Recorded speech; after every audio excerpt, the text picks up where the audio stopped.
ସଦାପ୍ରଭୁଙ୍କ ନାମର ଧନ୍ୟବାଦ ହେଉ। ସମସ୍ତ ମୋର ସମ୍ମାନୀୟ ମା ମାନଙ୍କୁ ଭକ୍ତିପୂର୍ଣ୍ଣ ନମସ୍କାର ସହିତ ସମସ୍ତଙ୍କୁ ପ୍ରେଜ୍ ଦ ଲର୍ଡ।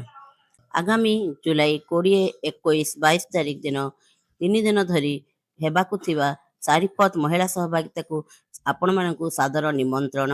ତାହା ବରଗଡ଼, ସମ୍ବଲପୁର ଓ ଝାରସୁଗୁଡ଼ାରେ ଅଫଲାଇନ୍ ଓ ଅନଲାଇନରେ ତାହା କରାଯିବ। ଗୋଟିଏ ବିଶେଷ ବିଷୟ ସମ୍ମୁଖରେ ଥିବା ବିଭିନ୍ନ ପ୍ରକାର ମହାମାରୀ, ଦୁର୍ଭିକ୍ଷ, ଅରାଜକତାକୁ ନେଇ ଏହି ଖ୍ରୀଷ୍ଟୀୟ ମା ମାନଙ୍କର ସମାବେଶ ପ୍ରସ୍ତୁତ କରାଯାଇଛି। ମା ମାନେ ଆଜି ଜାଜ୍ଜଲ୍ୟମାନ ହୋଇ ଉଠନ୍ତୁ। ଇସାୟା 60 ପର୍ବ 1 ପଦ ଅନୁସାରେ, ଯଦ୍ୱାରା ପରିବାର, ମଣ୍ଡଳୀ, ସମାଜ, ଦେଶ ସୁରକ୍ଷିତ ହେବ। ଈଶ୍ୱର ନାରୀମାନଙ୍କୁ ଚମତ୍କାର ବହୁମୂଲ୍ୟବାନ ସମ୍ପତ୍ତି ସହିତ ଆଶୀର୍ବାଦ କରିଛନ୍ତି। ନାରୀମାନଙ୍କୁ ଯୀଶୁ ତାଙ୍କର ସେବା କରିବାକୁ ଅନୁମତି ଦେଲେ।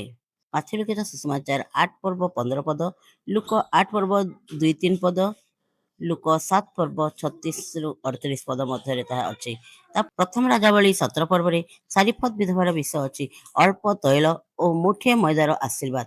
ତାଙ୍କର ସେ ଦୁର୍ଭିକ୍ଷ ସମୟରେ ପରିଜନଙ୍କୁ ସେ ପ୍ରତିପୋଷଣ କଲା।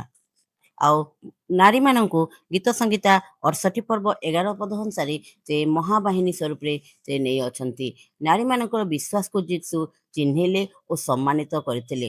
ମାଥ୍ୟୁ 9 ପର୍ବ 22 ପଦ ପ୍ରଦାରଗ୍ରସ୍ତ ରୋଗୀର ସୁସ୍ଥତା। ମାଥ୍ୟୁ 15 ପର୍ବ 28 ପଦରେ କିଣାନୀୟ ସ୍ତ୍ରୀର ଅନବରତ ପ୍ରାର୍ଥନା ତାହାର ଝିଅକୁ ଏକ ଅଶୁଚି ଆତ୍ମାର କବଳରୁ ଉଦ୍ଧାର କରିବାରେ ସାହାଯ୍ୟ କଲା। ଯୀଶୁଙ୍କ ଶିକ୍ଷା କ'ଣ କରିଥାଏ? ଆମମାନଙ୍କୁ ଆହୁରି ନାରୀମାନଙ୍କୁ ଆହୁରି ଉତ୍ସାହିତ କରିଥାଏ। ଆସନ୍ତୁ, ଏହି ମିଟିଂ ପାଇଁ ଆପଣମାନଙ୍କର ପ୍ରାର୍ଥନା ଓ ଆର୍ଥିକ ସହଯୋଗ ଆମେ ଆବଶ୍ୟକ କରୁଅଛୁ। ପ୍ରଭୁ ଆପଣମାନଙ୍କୁ ଆଶୀର୍ବାଦ କରନ୍ତୁ। ଆମେନ୍।